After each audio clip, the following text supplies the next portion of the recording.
कई आतंकवादी हमले हुए। उन हमलों में हमने हर बार अपने फौजी भाइयों और सिविलियंस को शहीद होते हुए देखा है, लेकिन कब तक हम ये बर्दाश्त करेंगे, कब तक हम चुप रहेंगे? हिंदुस्तान के लिए सबसे बड़ी चुनौती थी जिसकी इंडियन आर्मी ने जिम्मेदारी ली। ये मिशन उस ममता भरी मां के लिए है जिसने इस देश के लिए अपना बेटा कुर्बान कर दिया। ये मिशन उस पत्नी के लिए जिसने अपने सुहाग को खोया है, इस मासूम बच्चे के लिए जो अपने पिता को तिरंगे में लिपटे हुए घर लौटते देखता है। ये मिशन उस प्यारी सी बहन के लिए है जो हर राखी पर अपने भाई को याद करती है। आखिर आज वो दिन आ गया है जब हर हिंदुस्तानी को अपने वतन के लिए, अपने आत्मसम्मान के लिए एकजुट होकर उस टेररिज्म के खिलाफ लड़ना होगा। इंडियन आर्मी तो दूध मांगोगे, हम खीर देंगे। तो कश्मीर मांगोगे, हम चीर देंगे।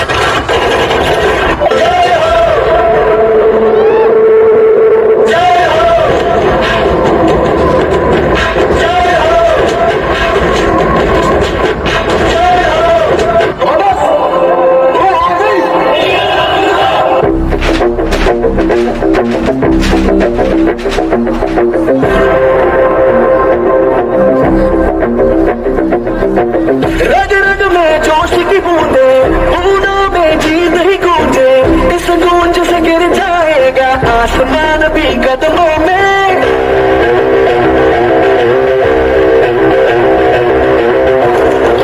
रग रग में जोश की बूंदे, बूंदों में जीत ही गूंजे, इस गूंज से गिर जाएगा आसमान भी कदमों में। रुकना सपनों के तूफानों को, रुकना कदमों की उड़ानों को, रुकना के निशानों को, आग जैसे बरसा दे ये इरादे। जिगरा है, जिगरा है, जिगरा है, जिगरा है, जिगरे से निकलेगी चिंगारियां।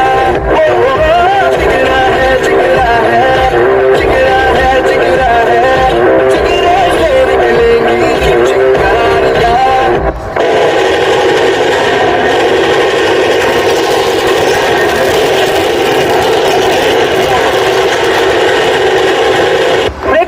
छत्तीसगढ़ के बीजापुर में सुरक्षा बलों और नक्सलियों के बीच मुठभेड़ हुई है, 5 जवान शहीद हुए। छत्तीसगढ़ के नक्सल प्रभावित बीजापुर और सुकमा जिले के जूनागुड़ा गांव के करीब शनिवार को हुई सुरक्षा बलों और नक्सलियों के बीच मुठभेड़ में 5 जवान शहीद हो गए और 12 जवान गंभीर रूप से घायल हो गए। बीजापुर के तरेगाम इलाके में हुई मुठभेड़ में जांजगीर चांपा के मालखरोट थाना क्षेत्र के पिहरीत गाँव का लाल दीपक भारद्वाज भी शहीद हो गया।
पाकिस्तान जो भाषा समझता है उसी भाषा में पाकिस्तान को समझाने का समय अब आ गया है। कमांडो वक्त आ गया है खून का बदला खून से लेने का।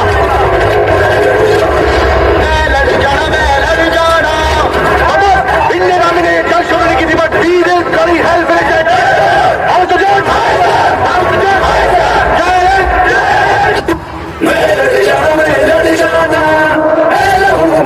चिंगारी से जुड़ू तक ले जाना।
उग्रवादी हमला इस वक्त की सबसे बड़ी खबर। उग्रवादी हमले में कमांडिंग ऑफिसर समेत 5 जवान शहीद। पूर्वोत्तर के राज्य मणिपुर में घात लगाकर किए गए आतंकी हमले में असम राइफल्स के कमांडिंग ऑफिसर और उनके परिवार के सदस्यों समेत 7 लोगों की मौत हो गई। मणिपुर के चुराचांदपुर जिले में आज सुबह सेना के काफिले पर बड़ा आतंकी हमला हुआ। ये दिल दहला देने वाली घटना आज सुबह करीब 10 बजे हुई। उग्रवादियों ने सुरक्षा कर्मियों को ले जा रहे काफिले पर घात लगाकर हमला किया, जिसमें असम राइफल्स के कमांडिंग ऑफिसर और उनके परिवार के सदस्यों समेत 7 लोगों की मौत हो गई। शहीद होने वालों में कर्नल विप्लव त्रिपाठी की पत्नी और उनके बेटे के साथ साथ 4 जवान भी हैं। मणिपुर में सेना की टुकड़ी पर हुआ ये आईडी हमला इस इलाके में पिछले कई सालों में हुए सबसे घातक हमलों में से एक है।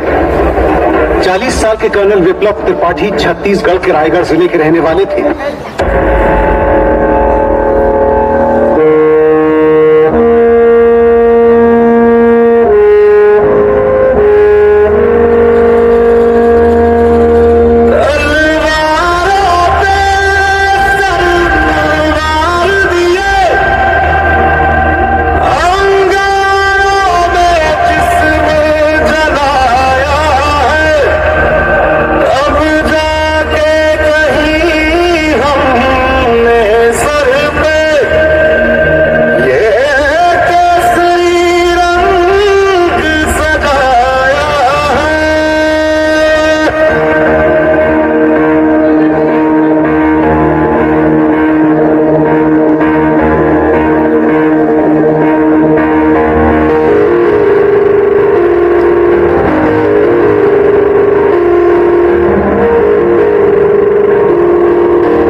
होने का जो देश के लिए कुर्बान हो गया। एक ऐसा बेटा जो करोड़ों हिंदुस्तानियों को चैन की नींद सुलाने के लिए खुद